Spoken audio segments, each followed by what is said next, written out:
Hai, balik lagi di channel Dewi Gadget bersama saya Dimas Wahyuka. Di kesempatan kali ini saya akan membahas kelebihan dan kekurangan dari iPhone 12 Pro Max selama pemakaian kurang lebih 1 minggu. Jadi simak terus videonya.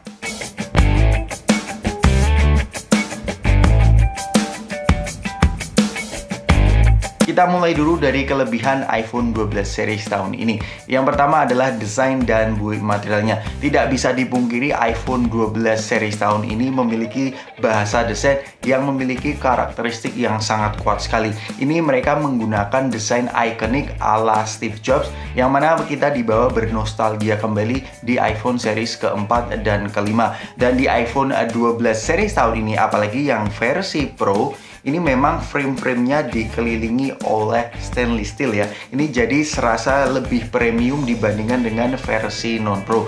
Sebenarnya saya sudah membahas masalah desain ini di iPhone 12 mini review. Kalian bisa cek di pojok kiri atas ini, kalian bisa cek. Dan itu adalah alasan mengapa iPhone 12 series tahun ini memiliki magnet yang luar biasa in terms of design and build materialnya. Dan kemudian kelebihan kedua yang saya rasakan di iPhone 12 series ini adalah sertifikasi dan proteksinya. Kalau kita ngomongin soal proteksinya terlebih dahulu, di tahun ini iPhone 12 series ini sudah menggunakan di bagian depannya itu menggunakan ceramic shield yang mereka mengeklaim 4 kali lipat lebih tahan dibandingkan dengan generasi sebelumnya. Dan untuk sertifikasinya ini sama-sama sebenarnya menggunakan IP68, IP68, yang mana mereka mengeklaim ini lebih tahan di kedalaman air 2 meter dibandingkan dengan tahun lalu. Yang tahun lalu itu sekitar 4 meter per 30 menit. Sekarang di iPhone 12 series ini diklaim 6 meter per 30 menit, which is really nice. Kemudian yang selanjutnya, yang ketiga adalah untuk varian terendahnya di iPhone 12 Pro dan Pro Max ini mereka sudah meningkatkan kapasitas internal storage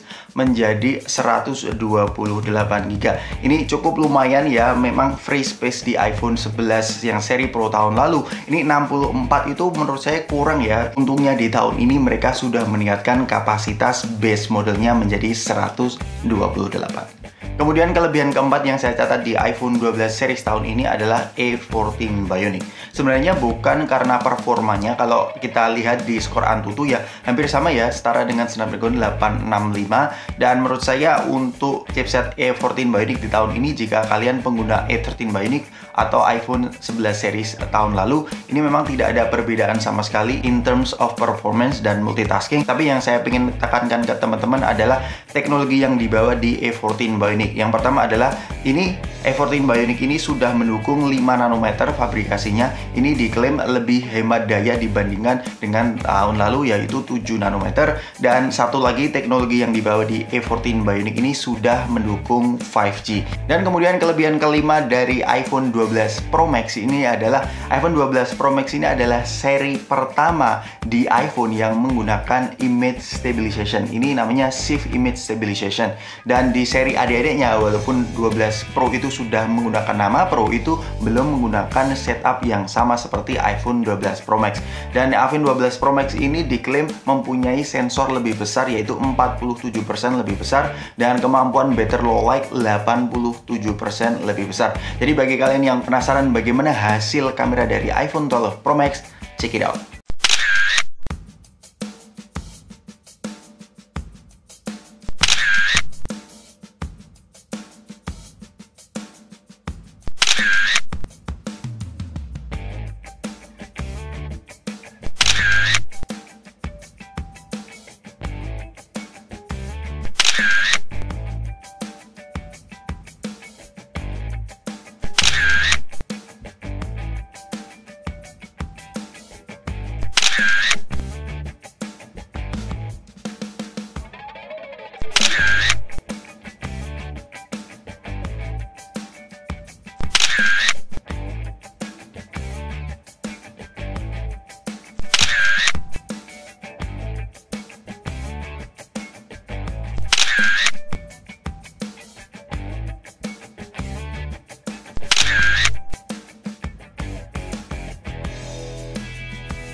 Kemudian untuk kelebihan terakhir adalah Instastory-nya.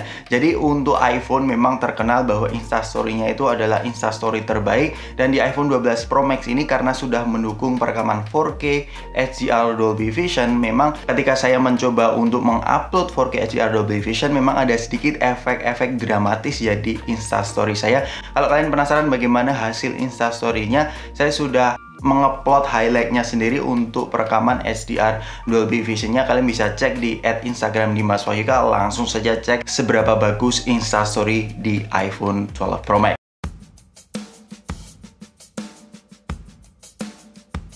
Dan kemudian kita masuk ke segmen kelemahan dari iPhone 12 series. Dan nanti kita akan ngomongin spesifik kelemahan dari iPhone 12 Pro Max. Yang pertama adalah tidak menyematkan charging brick di dalam boxnya. Bahkan tidak hanya charging brick saja yang tidak disematkan, ini headset juga tidak disematkan. Dan bahkan kabel yang ada di dalam boxnya ini bertipe USB Type-C to Lightning port. Ini memang sangat deal breaker bagi kalian yang pengguna iPhone 11 ke bawah. Kalau iPhone 11 series itu masih bisa ya, sudah ada USB Type-C ke Lightning, tetapi untuk pengguna iPhone XS ke bawah itu kita memang harus membeli charging brick-nya kembali. Dan kemudian kelemahan kedua yang saya catat ini sebenarnya bukan deal breaker banget, ini karena memang saya lebih sering membersihkan frame-frame-nya di iPhone 12 yang versi Pro.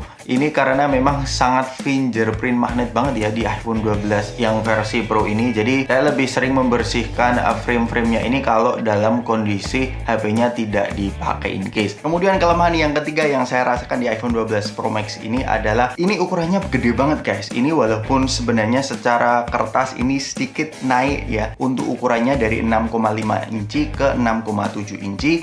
Ini serasanya nggak hanya 0,2 inci aja yang berkembang. Ini karena bodinya juga terasa sedikit lebih gendut. Ini sehingga pembahasan betapa gedenya iPhone 12 Pro Max ini lebih sering dibahas dibandingkan dengan betapa gedenya HP yang sejatinya lebih gede dibandingkan iPhone 12 Pro Max. Jadi menurut saya pribadi ini sedikit lebih mengganggu. Saya rasa dengan ukuran yang gede seperti ini nggak semua orang cocok ya. Mungkin ini tidak cocok untuk dimasukin kantong, cocoknya dimasukin ke tas kecil lah ya untuk iPhone 12 Pro Max ini.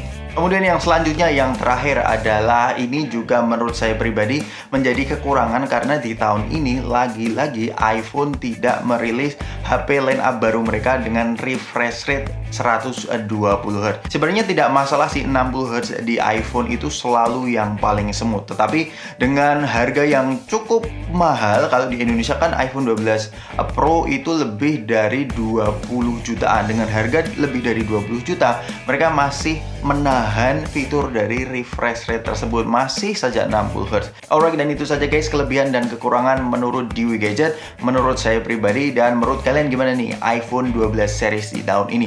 Kalau ada kelebihan dan kekurangan yang kurang saya sebutkan di video ini, kalian bisa bantu di kolom komentar di bawah. Sampai ketemu di video selanjutnya. Peace out.